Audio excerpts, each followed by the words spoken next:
Welcome to the Arun Church podcast, where our mission is bringing life to everyone, everywhere, every day. Each podcast episode features the latest talk from our church, which are released weekly. We're passionate about Jesus, love to worship together, and are committed to changing our community for the better. Connect with us at arunchurch.com.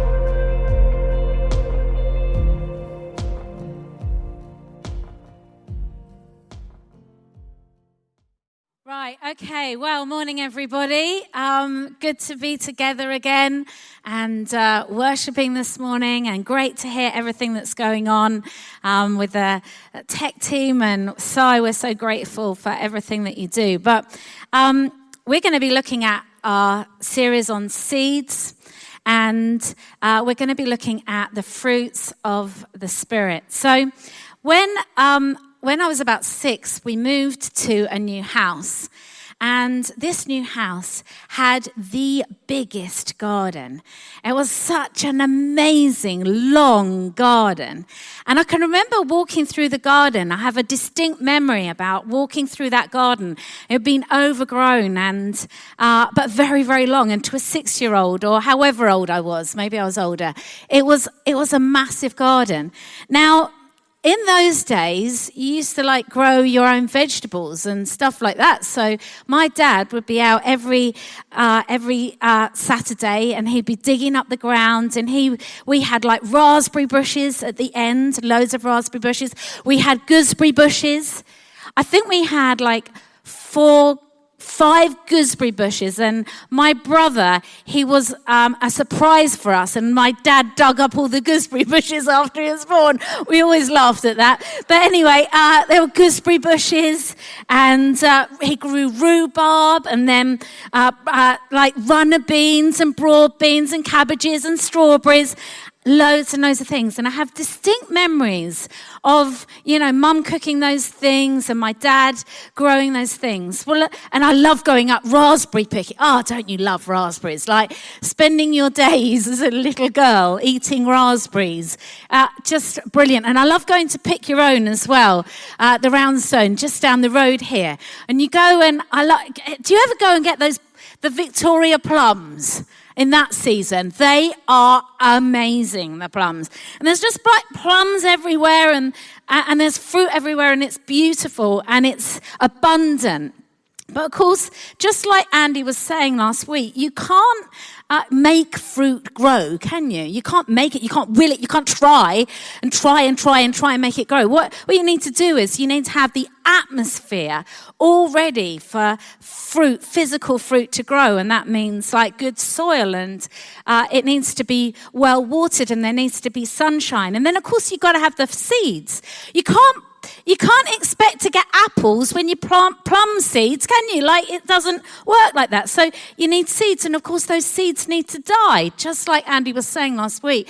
It dies in order to produce fruit. The seed dies in order to produce abundance of fruit. And so we come to look at the fruits of the Spirit. And the fruits of the Spirit aren't things that you can say, they're things that grow in you. They're not gifts of the Spirit are given to you. Fruits of the Spirit are, you have to let them grow in you. You have to have you have to make sure that the environment's the best that you can. But there are deliberate things that you do with the fruits of the Spirit. You plant the seeds. You plant those seeds and you water them, and you deliberately want those things in you to grow. So when we're looking at fruits of the Spirit, it says in Galatians this: but the fruit of the Spirit is love, joy, peace, patience, kindness, goodness, faithfulness, gentleness, and self-control. Against such things there is no law. Those who belong to Christ have crucified the flesh with its passions and desires. And since we live by the Spirit, let us keep in step with the Spirit. And so we want the fruit of the Spirit to be growing in our lives. We want to have all of the atmosphere to grow those amazing things. Now, when I was looking at the fruits of the Spirit, I thought to myself, Is it a bit like soft? A bit like, no, everybody be kind, everybody be nice, everybody, let's all be patient. And then I was thinking about that, and I thought, is it a bit woolly? Is it a bit woolly? And I thought, no. Do you know what? This has got teeth in it. If we have the fruits of the Spirit in us, it both does us amazing good and it does everybody around us amazing good. It's got teeth, if you like. The fruits of the Spirit has got teeth in it. It's the substance. It's essential to our living. It's not some woolly little thing like, oh, be nice to each other. It's hard. It's challenging, but it's absolutely essential for our living. So we're going to be looking today at kindness, okay? One of the fruits of the Spirit, kindness. There's lots of great quotes about kindness. Charlie Mackesy writes, he does that beautiful book. And in his beautiful book, there's an illustration of a little boy. And it says, what do you want to be when you grow up? And the little boy says, kind. Kindness is so, so important. I look after my grandchildren once a week. And when I look at the main word, I would say they're 2 and 1. The main word that I use is kind. Okay. No, be kind. Oh, no, don't do that. No, be kind. Be kind. Oh, kind hands, everybody. Kind hands. Oh, no, you mustn't swipe them across. No, kind hands. Now, was that kind? That wasn't kind, was it? What you just did there, that wasn't kind. I use the word kind all the time. And, it's easy in many ways to be unkind, isn't it? Well, children can be really unkind, can't they? When they say, I was thinking the other day, when somebody says to you, if you don't do that, you're not coming to my party. Remember that, in those days, when that happened? If you don't do what I say, then I'm not going to be your friend anymore. It's so easy to be unkind. Unkindness is in our culture, in our society all the time. Unkindness in the ways that we talk to each other. You can be very unkind. You can be very rude to somebody. Unkind to the person in Tesco's. Unkind to the person on the other end of the phone. Unkind in your words. Unkind in the ways that we express things. We can be rude and unkind to our children. Rude and unkind to the people that we live with, maybe our partners. We can use harsh, nasty, unkind words. We can also be unkind in other ways. Excluding people from things. Maybe you wouldn't say that you're deliberately excluding somebody, but you are. You know that you don't really want that person to come to that you're doing. And sometimes we can be unkind in excluding others from things. We can be unkind. Social media, it's unkind, isn't it? What an unkind place to be. And especially if you are a celebrity or if you have any importance, I think there is a lot of unkindness in social media. We can sometimes be unkind in the emails that we write. Because sometimes emails are easier to write something nasty because, you're not facing that person. We can be unkind in lots and lots of different ways. We can be harsh and critical. We can exclude people. We can gossip. We can be unkind in our thinking. But what does the Bible say about being kind? Kindness. Have you ever experienced kindness that absolutely makes you cry? I think especially when you're grieving in some way and somebody's kind, don't you just want to cry? Kindness makes me always, if somebody's kind to me, I always think, somebody came up and gave me a gift the other day. I just wanted to cry. It was such a kind thing that they did. And kindness really affects you as well. There's lots of kind things that happen. Sometimes if you have a baby here or if there's, if you're ill, people have a meal rota, and that's really kind. Kat always says, her midwives can't believe, they say, the church people come in and say, this is what happens when you have a baby in the church, and they can't believe it, the kindness that there is in giving to other people. But kindness is amazing when you don't expect it sometimes. Say you've got no reason to have somebody to have given you a meal on your doorstep. That's a really, really powerful thing. Kindness is really powerful too when you, like the only way I can think about it is if you'd gone into the back of somebody in your car and you get out and you're like, they're going to have a go at me. And then somebody's kind. Doesn't that have such an impact on you? Because you're like expecting them to go for you. And you're thinking they're going to be mad with me and they're kind with you. Kindness is really, really powerful. It's a very powerful thing. And to be kind to others is a powerful thing. It says in the Bible this, 1 Thessalonians 5. Make sure no one pays back wrong for wrong. Try to be kind to each other and everyone else. Philippians 1 says, rather in humility, value others above yourselves, not looking for your own interests, but each of you to the interests of others. Don't be obsessed with getting your own advantage. Forget yourselves long enough to lend a helping hand. And Proverbs 11:17, I love this one. This is absolutely amazing. It says, your own soul will be nourished when you are kind. When you give kindness to other people, your own soul is nourished. Kindness isn't a feeling. Kindness is an action. Kindness is love in action. And often we think, well, it says in the Bible, actually, love your enemies. Be kind to your enemies. Think about those people that are really unkind, do nasty things, exclude you, do nasty things to you. It says in the Bible, be kind to those people. Be kind to them. I mean, in one way, it's easy to be kind to people that are kind to you, isn't it? It's a whole different thing to be kind to people that are really unkind with you, that have excluded you. But that's the radical message of the Bible. Be kind to in the world, you don't have to be kind to people that you don't like or that you disagree with. In fact, you can be outraged and rail against them and say whatever you want to against them because you disagree with them and you don't need to be kind and they're your enemy. It doesn't say that in the Bible for us. It says be kind. Love your enemy. There's people you disagree with. You're people that you really disagree with, not just a little bit, really disagree with what they do. Be kind.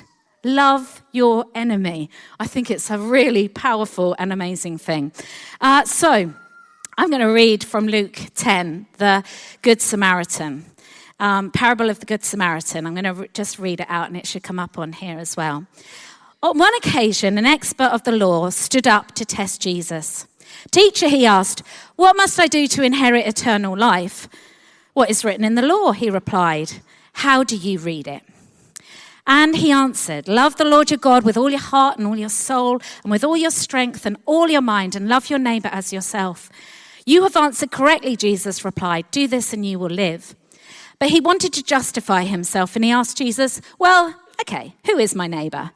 In reply, Jesus said, a man was going down from Jerusalem to Jericho when he was attacked by robbers. And they stripped him of his clothes and they beat him and they went away, leaving him half dead. And a priest happened to be walking along the same road and he saw the man and he passed by on the other side.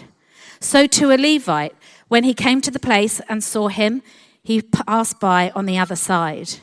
But a Samaritan, as he traveled, came to where the man was. When he saw him, he took pity on him, and he went to him and he bandaged his wounds, pouring on oil and wine. And then he put the man on his own donkey, and he brought him to an inn and took care of him. And the next day he took out 2 denarii and gave them to the innkeeper. Look after him, he said, and when I return, I will reimburse you for any extra expense you have. Which of these 3 do you think was the neighbor to the man who fell in the hands of robbers? And the expert in the law replied, the one who had mercy on him, the one who was kind to him. And Jesus told him, go and do likewise.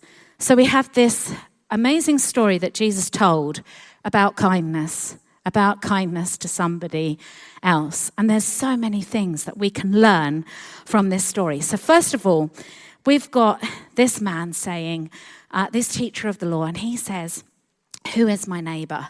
You know, surely, Jesus, you can't mean everyone. You know, it says in the Bible, love your neighbor as yourself, but you can't mean everyone, can it, Jesus? You can't mean be kind to everyone. It can't. He's looking for a loophole, isn't he? This man is looking for a loophole in what Jesus is saying. How often we look for a loophole? Yeah, Jesus, you can't be saying that. Honestly, Jesus, that's really far too far. That's too radical. What do you mean, love your enemy? Jesus, there must be a loophole. Aren't you always looking for a loophole? I am. There must be something I can do to get out of this one. And there he was, looking for a loophole, trying to get out of things. And then Jesus, what I love about Jesus is he tells a story. Now, if somebody said to you, what's the definition of neighbour? You might go to the dictionary, give them a definition of, well, this is what it is. It sounds intelligent, doesn't it? Not Jesus.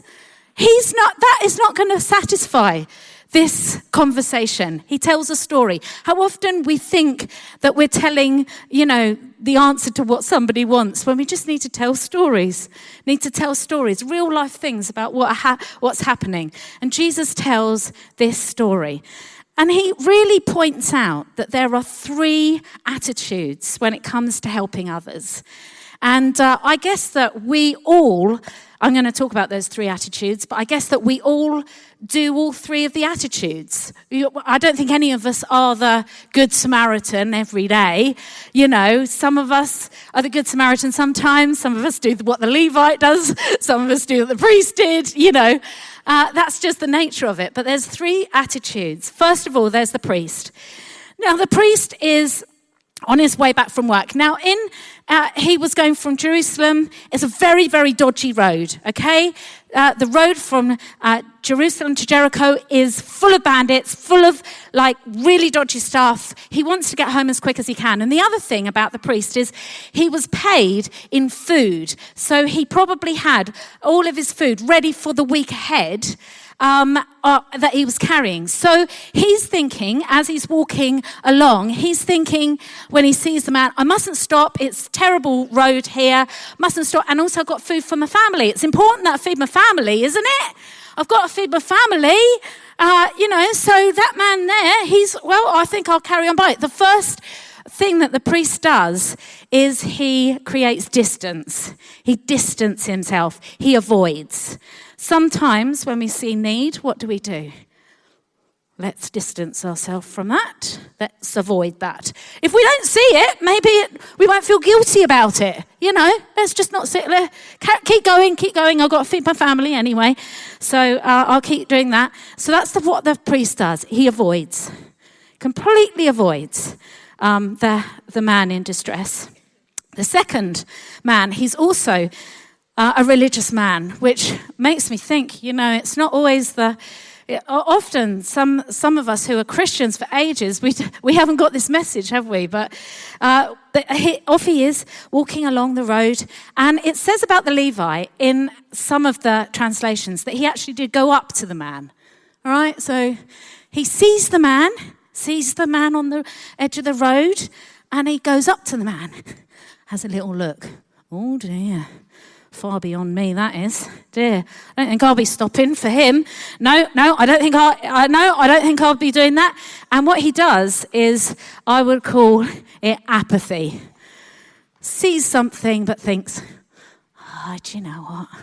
I don't think I've got the energy for this. Don't think I can. Oh dear. I don't think I can do this. No, it looks like a bad job. That I think I'll leave it. He doesn't stop. What makes you stop? What makes you stop in your life? What makes you stop and notice and do something? I wonder what actually does. Because it's often in the stopping. It's often in the interruption that God does something amazing, isn't it? It's in that it's like not in the planned things, not in the things that you planned that day, but it's in noticing and stopping. What makes you stop? What makes you stop and notice what God is doing? So off went the Levi. He had apathy. And then we got the Samaritan. Now, you've got to understand that the Samaritans and the Jews, they hated each other. Absolutely hated each other. I mean, I don't even know if he wanted him to help him. There was such hatred between them. And so that's what makes this story so impactful. Because this man who they hated each other, he's the one that stops. He's the one that sees. He's the one. He's the one. Can you believe it? Can you hear the listeners to this thinking, what? What do you mean he's the one? What do you mean he's the one that stops? So he is the one that stops. Matthew 7:12 says this. Here is a simple rule of thumb, guide for behavior. Ask yourself what you want people to do for you, and then grab the initiative and do it for them. I think that is an amazing rule to live by. Ask, what would you like somebody to do for me? Grab the initiative and do it for them. And that's exactly what this Samaritan does. He does the most amazing thing, and he picks him up. Now, you know, what did he have in his... do you really think, right, that this Samaritan had a first aid kit on him? No, he didn't. I know it's just a story, but he didn't have a first aid kit. What do you think the bandages were? It says he put bandages on. Well, it would have been his clothes, wouldn't it? I don't think he carried a little bandage in his pocket. I think he would have had to unravel his clothes. And then it says that he poured oil and he poured wine on it. That sounds more like lunch, doesn't it, to me, well, not my lunch. I don't have wine for lunch. I don't actually have oil either, but anyway, maybe they did in those days. Anyway, what's the Samaritan doing? He's taking what he's got in his hands. He's taking what he's got in his pockets, and he's using what he's got to help this man on the side of the road. So, I just think that kindness isn't soft. Kindness can be soft, but one of the things it says is God is kind, but he is not soft. In kindness, he takes us firmly by the hand and leads us into a radical life change. In other versions, it says, it's your kindness, God, that leads us to repentance. It's God's kindness that leads us into a radically changed life. What can we do? What can we do to foster and encourage kindness in our lives? There's just a few things. First thing we can do is notice, see, look at, open your eye. First thing it says in this story is they saw the man, see what's going on, see the need. Open our eyes. May we be people that notice when there is need in front of us. What's the biggest thing that is anti-kindness, I would say, is hurry. Who is ever kind in a hurry? I don't know. I'm not. Yeah. I hope I am, but it's harder. You know, if you're in an airport situation and you're rushing through customs and you're rushing through this and you're rushing through that, it's hard to be kind. Isn't it? It's like, and when you're in a car and you're late and everything's going against you, and then there's the red lights and you're like, it's difficult to be kind. Hurry doesn't help us be very kind. When we're in a hurry all the time, we feel, it makes us, doesn't it make you unkind? Like if you're in a hurry and there's a man in front, you're in the till and you're like, hurry up. And then they've got a catastrophe going on their till and you're thinking, hurry up, I've got to go and do this. It doesn't help us to be kind. So just to notice that if you're in a hurry, sometimes you don't notice. Slow down. see more and look. It says in 1 Corinthians 10, look out for the good of others. Secondly, ways that we can foster kindness in our lives is to feel with others. So first of all, you see, and then you feel with them. All of us have got mirror neurons in our system, which means that when we sit with somebody, we often say, if I'm sitting with somebody who's sad, what do you feel? Sad. That's the mirror neurons in you. That's what was built in you. God built it in you. What a beautiful thing. If you're happy and somebody laughs, what happens with your mirror neurons? They mirror it. So if you're sitting with somebody who's sad, do you know what? Don't try and fix it. Don't try and make it all better. Just listen. Just sit with them. If you see somebody, often I think, I have no idea what to say in this. I sit with people in terrible, terrible, tragic situations, and I'll think, I've got no idea what to say. Don't worry. None of us do. Just sit with somebody in the pain. Sit with somebody. Just be there. But your presence sometimes is what people need. And so the second thing is, don't be afraid to feel the pain. Third thing, seize the moment to help. That's what he did, wasn't it? The Good Samaritan. He seized that moment to help right there and then. He didn't think, do you know what? I'll come back tomorrow with a team. The man would have been dead, wouldn't he? Like, he didn't think, well, I'll do it. He seized the moment. He took what he had, his oil and his wine and his bandages, whatever they may be, and he took his donkey and he seized the moment. He thought, I'm going to do whatever I can do right now. He seized that moment. And it says in Proverbs, do not withhold good from those to whom it is due. When it is your power to act, when it is in your power to act, do not say to your neighbor, come back tomorrow and I'll give it to you, when you already have it with you. If it is in your power to act, act. Now, you might be sitting there thinking, but Becca, the whole world is full of need. There's so much going on. How do you do that? It's impossible. I do think that the Samaritan had boundaries in what he did. He didn't take him back to his house, and he didn't live with him forever. He took him to an inn.